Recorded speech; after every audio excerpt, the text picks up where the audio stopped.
Hello and welcome to the Africa Diaspora channel, and in collaboration with Cross River Broadcasting Corporation, CRBC, right here in Calabar, the Cross River State capital.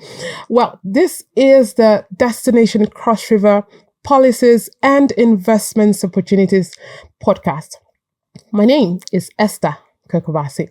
Today we dive deep into the potentials of the blue economy of Cross River State.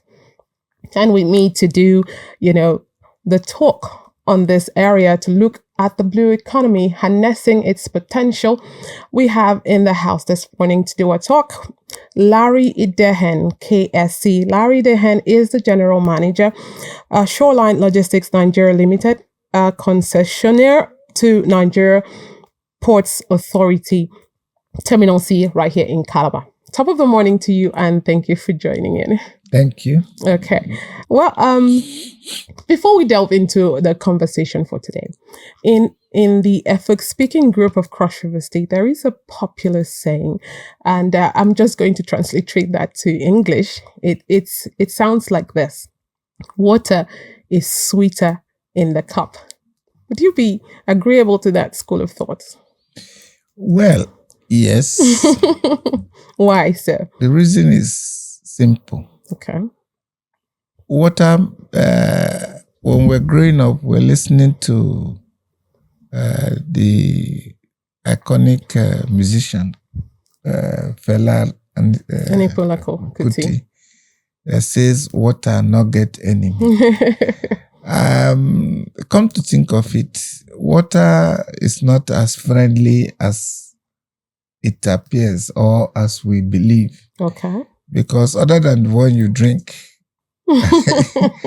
and maybe the ones that we harness for our economic purposes, water can be very deadly. Indeed.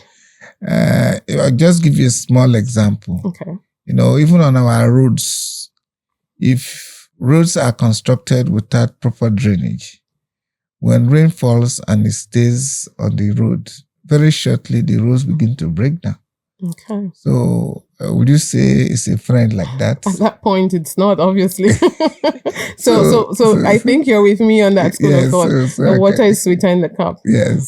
Anyway, away from the friendliness of water, we're going to look at harnessing the economy, the blue economy in Cross River State. Cross River State, we know, is surrounded to a large extent by water, and in recent times we work with the water in our environment for economic purposes, like you rightly mentioned. So, for starters, what is the blue economy, and what does it mean to the Cross River State economy?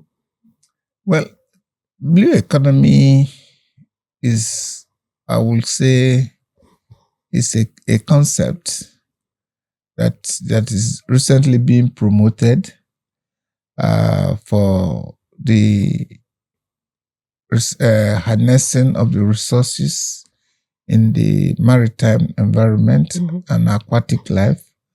Then preservation of the aquatic life for sustainability. Then for social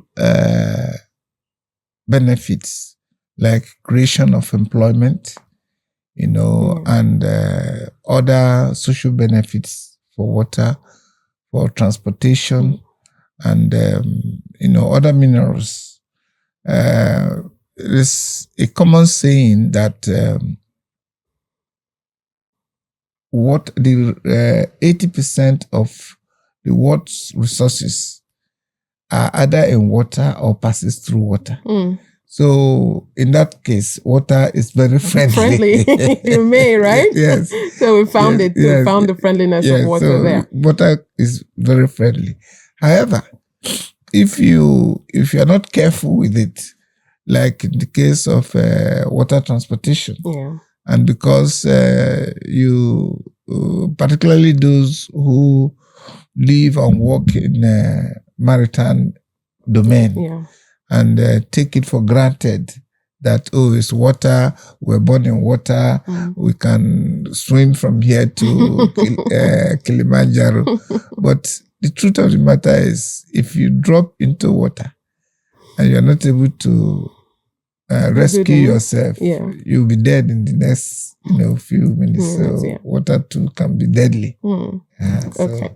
Well, as a state, Cross River State, how do you think we can actually balance economic growth with environmental sustainability in its marine and coastal area and activities? Well, I think Cross River State is blessed in the sense that water resources are in abundance. Indeed. And it is for us to exploit, and also for the benefit of mankind. But if we don't do that, it will just be there as if it's an ornament in your house that is not, you're just there for decoration. But you have to really exploit whatever that is there in water, aquatic life. But you ensure that not only that you have production for food, economic activities, you'll also have to preserve it. You have to preserve what is contained in water. Some years back, I hear people go to fish with some chemicals. Okay. All they need to do is just pour some chemical in the water, and it will destroy, it will kill the fish. And they pick them up? Yes, the fish will float. Okay. And by the time you do that a couple of times, to the next cycle you may come back, you may never see life there anymore. So you will not have balanced that. I remember something that just flashed my mind now. Way back when we were in school, there's a lake that we used to go to buy things, from a ranch. Okay. And that's in the United States. And you see the owner, or some people come to fish there. They maybe not only for recreational purposes, but they will catch a particular size of fish. And because they don't want that size of fish, or they don't want that species of fish, they will throw it back into the water.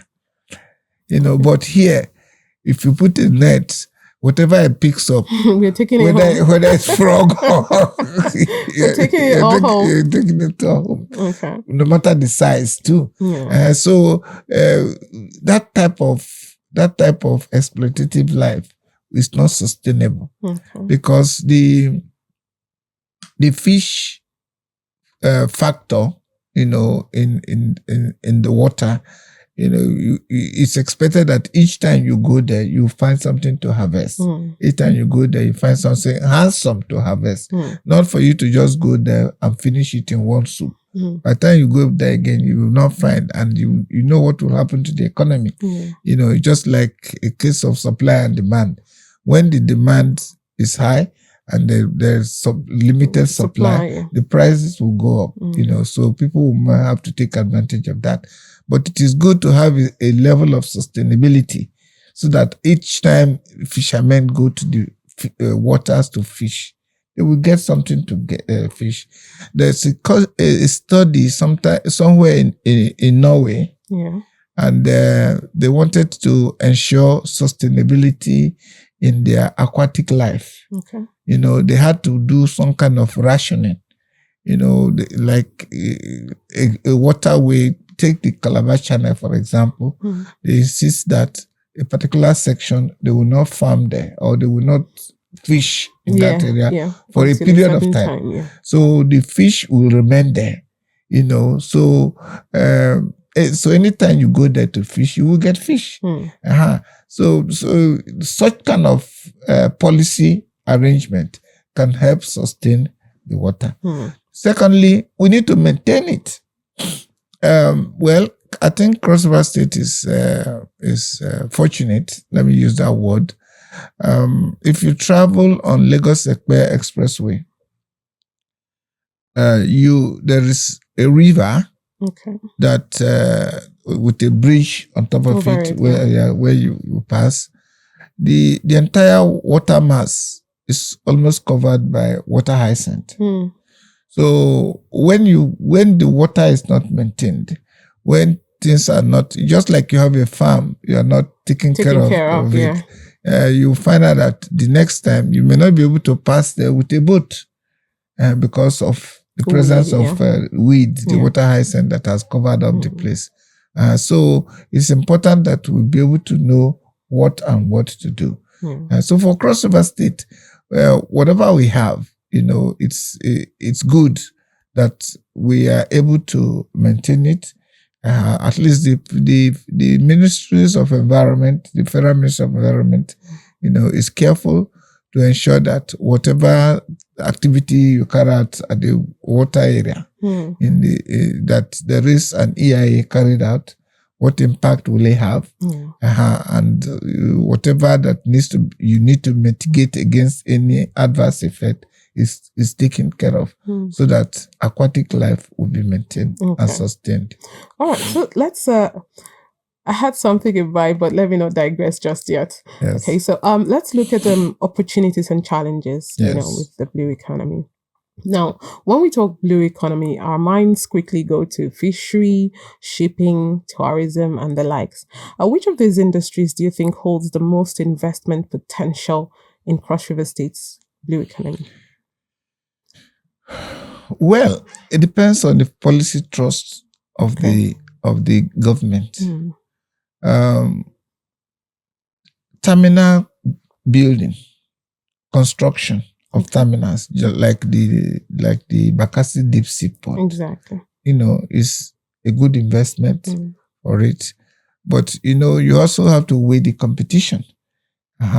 Because part of the challenge, or the major challenge, the biggest challenge of this channel is the high level of filtration. And it reduces the channel. So certain categories of vessels don't come this way. Oh, that's one. Secondly, it's not about bringing vessels. If you can bring in a vessel, you can import all that you want to import. What happens with the vessel when it gets here? What does it take back? That's so. In as much as you want to invest in water resources, you also need to invest on what will support it. Like the cocoa, for example, ensure that the cocoa we have is exportable, and other materials that you need to export, so that when vessels come in, they don't go back in balance. They have to go back with cargo. When that opportunity is there, or when that scenario is created, you find that even the average cost of shipping will go down. It's like you are bringing a trailer from Lagos with goods. The trailer comes from Lagos with goods to Calabar to offload, or from Maiduguri to offload. When it's going back, there is nothing to take back.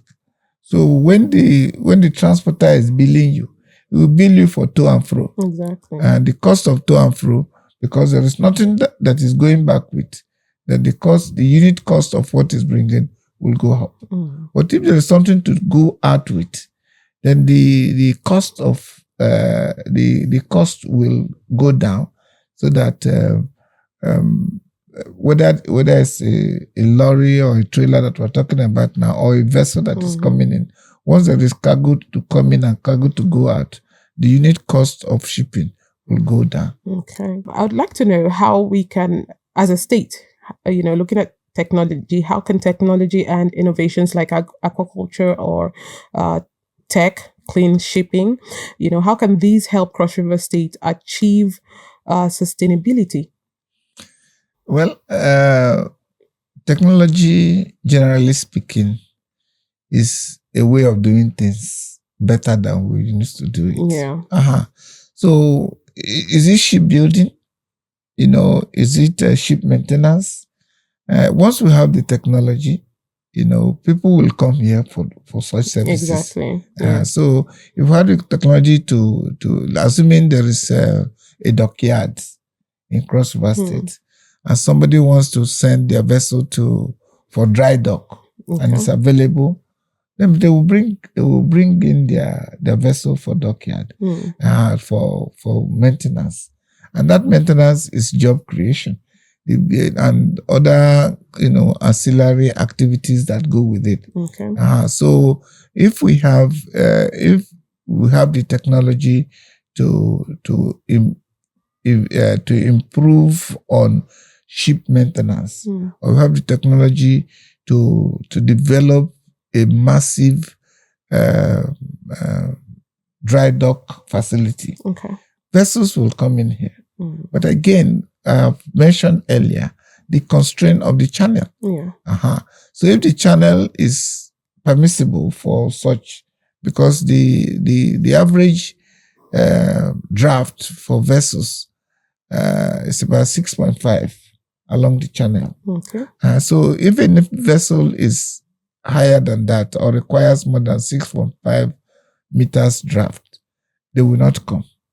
But if the vessels are a little bit shallow, they are not as deep, or they are not requiring up to 5 meters depth, they can come in and do their vessel services and go. So those are things to consider, in establishing a dry dock facility, for example.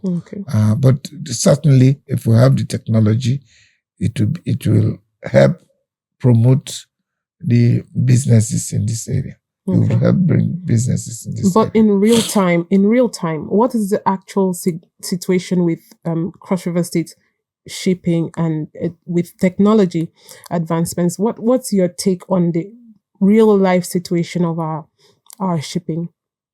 Well, relative to other ports, Cross River is very low on the scale, relatively speaking. And that's, again, the biggest constraint is two things I have mentioned as constraint. The channel and the cargo. So once we can produce the cargo that is sustainable, to shipping, then vessels will come and they will be economically viable. It becomes economically viable to move vessels along those lines. Okay, let's look at local communities and how they can benefit directly from the blue economy investments without, actually harming the ecosystem. Well, I mentioned the use of chemicals in for fishing. So they should not do that. They should not do that to ensure that the aquatic life is sustained. 2, things that we throw away into the water. Fish feed naturally on whatever they see. Take, for example, polythene. There are some days when you have very heavy rainfall and you go around the water channel, you see thousands and thousands of plastic materials floating. Some fish, when they don't find some other thing to eat, they may eat it, and that cellophane may never digest. And in turn, human beings will eat it. So you can see. It's like a cycle, a vicious cycle.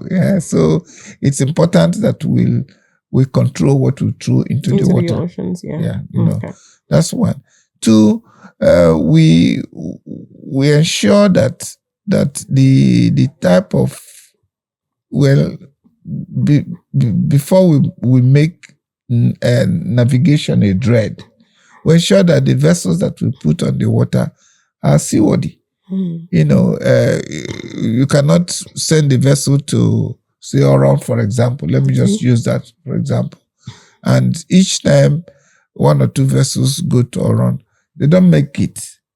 There's an accident, there is failure, people get drowned. People will not use it anymore. They will be scared. No matter how bad the road is, they will be dreading the ocean. So it will be important for you to ensure that whatever goes on the water, it becomes seaworthy, so that it does not give any adverse effect on the people. That's one side of it.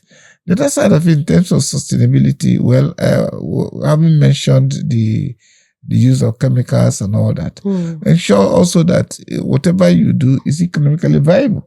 If you are to fish, I know that there are some places where you have fishing trawlers. And you go maybe further into the sea to fish with your trolling machine, with your fishing trawlers. And as you fish there, you forget the fact that tomorrow you are coming back. Then it becomes an issue too. So that kind of balance will be required, either through enlightenment or education or discipline. Because when we do things without consequence, it becomes an issue. Okay. All right. Well, let's assume a scenario. Say you were to design a roadmap, for Cross River State's blue economy for maybe, say, over the next 10 years. What would be your key priorities? Well, I've mentioned a few investment opportunities that you develop a port and ensure that the port is navigable, so that you ensure free flow. Then you ensure that the support system, the things that will support the port, will be up and running. It could be agricultural produce.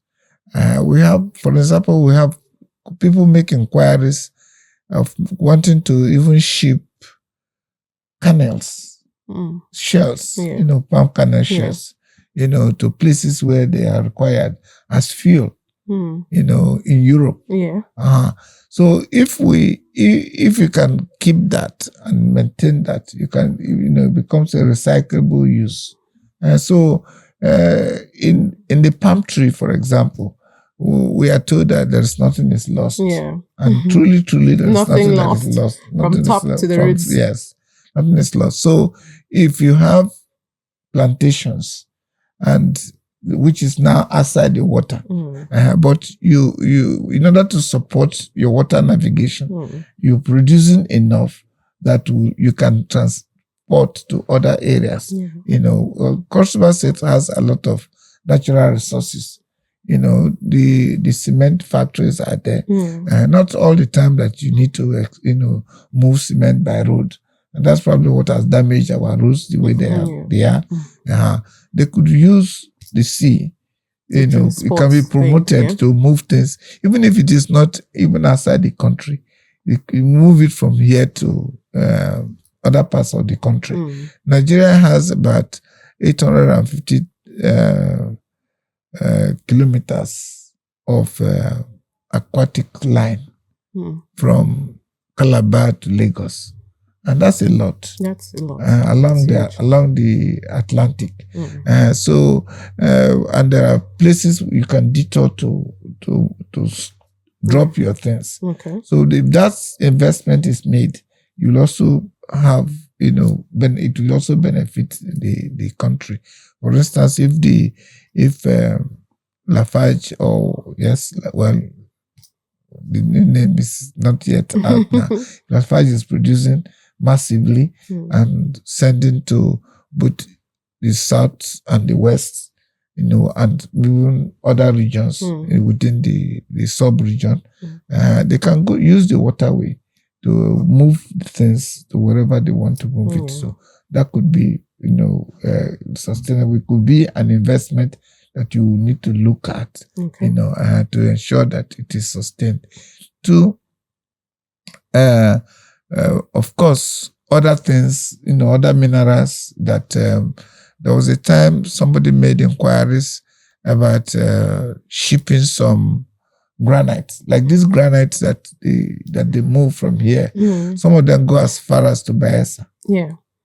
So why go by road when you can actually do sea? You can do sea. Yeah. Even if you don't use boats, you could use barges. Yeah. To transport them to go to where they are going to. Okay. So that's another area that can be promoted. It can be encouraged so that people can invest in it. And also provides an avenue for job creation for people. Exactly. So you can do that. So so many other small areas. I mentioned boat shipbuilding. Yeah. They could anything that must go on water can be constructed anywhere. Okay. Sometimes we have they give the excuse, that you can't do a fabrication yard in Calabar. When you have Port Harcourt, and all that places. Once you have a fab yard, for example, and it's fabricating what is required in, say, Bayelsa. Well, there may be some logistics costs of moving them. But if they are here and once you have access to the sea, the water, you just put it on vessel and it will go to anywhere. You can just put it on water here. It goes to London. And we can actually, fabricate here in Cross River State. Yes. If you have a fab yard that is producing things that are required elsewhere. Okay. There was a time that General Electric wanted a fabrication yard to produce Christmas trees.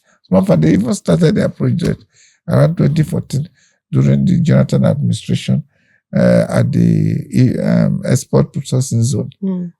But somewhere along the line, either because of policy trust, they discontinued. The original plan was to fabricate Christmas trees here and send to the West Coast. So that too can be done and can be promoted. So there are many things that one can sit down and think about and using the waterways. Okay. Apart from that, we talked about leisure. Yeah. In the West now, one of the things going for people is cruise. You want a vacation, you and your family, we just go on a cruise. Yeah. It can be promoted. The navigational channel from here to Fairway Boy, it's about 84 nautical miles, which is quite a distance. If it's only to just go there, to see the open ocean and come back. It's enough fun. It's enough fun. That's an investment opportunity there. Yes, it's enough fun. Yeah. So and as you are going, you have a tour guide who will tell you this is this place, this is that place, this is the way to Oron, this is the way to this place. So it's there. Like you have the carnival. It could be incorporated as part of the activities for the carnival. Yes. I think I like you. You have a thing for fun. Yes. But while having fun, it is also an opportunity for us to, harness these areas. Yes. Great potential in the blue economy of Cross River State. You might agree with me. Yeah, I do. Okay, so at least now we've recorded that we can actually befriend the waters. Yes. And make good use of the water. Yes, we can make good use of the water. Certainly, I said, when you say whether it's relative, whether it's water is an enemy or a friend. Okay. All right. So, Larry IDEHEN, I must thank you so much for your time and talking with us. And we've opened an opportunity for investors to see potentials in Cross River State's blue economy to harness. And thank you so much. You're welcome. Thank you so very much. Thank you. It's my pleasure to be here. Yeah. And that's the much we can take on this episode of the talk time we have here. My name is Esther Kokobasi. I hope to see you again sometime soon. Bye for now.